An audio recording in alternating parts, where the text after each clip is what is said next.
Today, 1 year ago, the One-Two-Go Airlines Flight OG 269 from Bangkok crashed and burst into flames on landing at Phuket International Airport at around 3:40 p.m. The pilot had decided to land in extremely severe and windy weather. During the time, factors like wind shear were widely spoken of, as the wind was extremely bad during the landing time. This was the first major accident at the airport in its history. The plane carried 130 passengers and crew, and the accident killed 90 people of many nationalities, including Australians, Iranians, Israelis, British, Americans and Thais. An official investigation plus inquiries by victims' families had been going on for almost a year before the Thai Department of Civil Aviation revealed the investigation result for the cause of the crash as bad weather and pilot error. For the peace of mind in residents and staff, a Buddhist symbol statue is now established near the airport not long after the accident.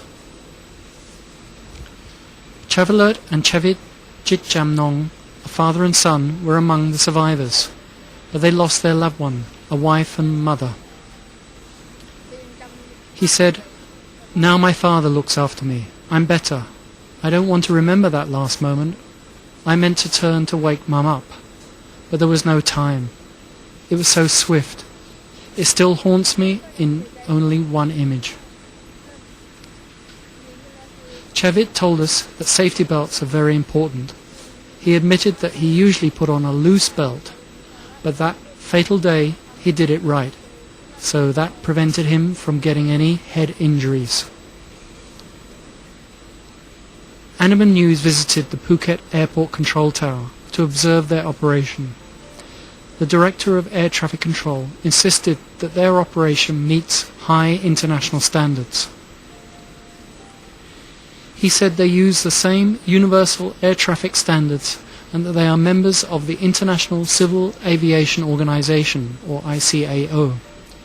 Before any flight takes off or lands, pilots will follow flying manuals, and many positions are involved, like ground control, local control, area control center, and the pilot, who makes the final decision.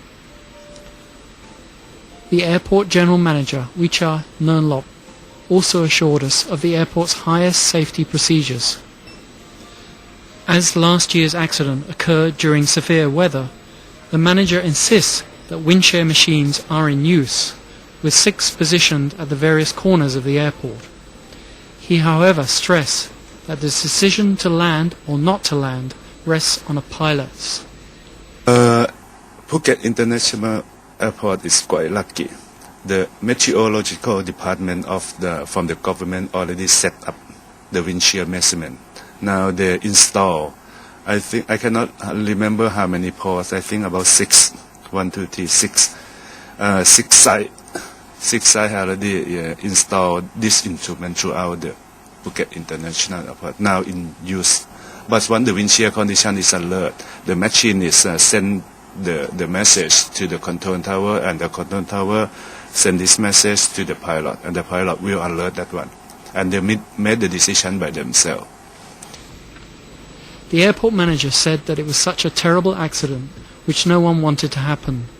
After it occurred, it was a swift rescue to save lives and recovery that they focused on, and they did quite well with all units and agencies concerned. At least there were some survivors who they managed to rescue and took great care of. The airport was cleared and reopened within 48 hours.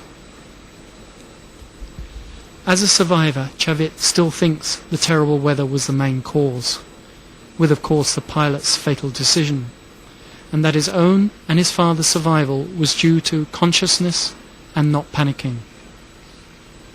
Today, a private memorial service will be held in honor of the victims at 3 to 6 p.m. The ceremony will be held on the Nayang beach beside the runway apron at the southwest end of Phuket Airport, near a tsunami memorial as well.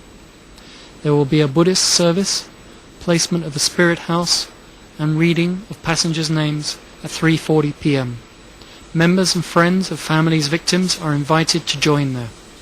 For those that cannot make it there, you can take 1 minute of silence to remember the victims of Phuket's air crash on 16th September 2007.